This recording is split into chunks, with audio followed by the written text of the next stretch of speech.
rek dem sa xarit la. waay sama gain la. waaw laaj ko loolu moo tax muy dem ci ndaanaanu Sénégal mën a way. mais constance musique. mën na way. mais la musique a ses réalités au Sénégal. musique da ngay am constance il faut ñu lay gis ngay def ay production. non xam nga ak la mu nekkoon Prince Art ak après ay voyage parce que Pape aussi dafa am beneen activité bu muy def bitim réew.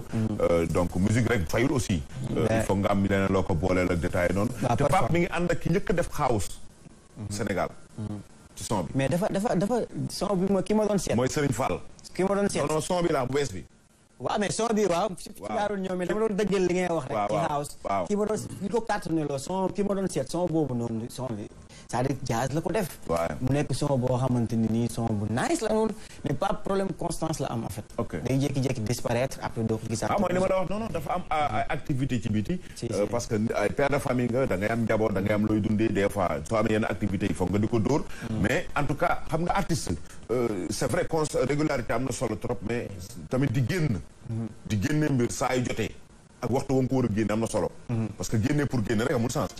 yaa ngi wax sànq ci Aïcha Koné ci noppalu leen seen ni ñuy tuddee seen turu yi mais yaa ngi naan dañ ko sonal ci réseaux sociaux mais ñoom dégguñu fi lu Youssou Ndour déggul. dégguñu lu Omar Pène déggul dégguñu lu Baaba Maal déggul dégguñu lu Kiné Lam déggul dégguñu lu Dial Mbaye déggul. bis boo demee ba ne artiste nga bay woy am ñu la bëgg parce que yàlla ku mu taal xammee la ay noonu. donc c'est pas la peine de parler aux gens naan leen noppalu ku leen dalu leen non non yow nekkal ci sa yoon. focusal xam nga bàyyi ñeen ñi et puis ñi nga xam ni gëmuñu la liggéeyal à ce que suba ñi la doon xas tey suba ñu tàgg la motivation la quoi en fait. non loolu la war voilà mais nañu bàyyi ñoom toujours parce que gis naa ni léegi depuis 2020 ils sont yi génn ci ñoom ay tontonte la samay noon samay lii samay lee.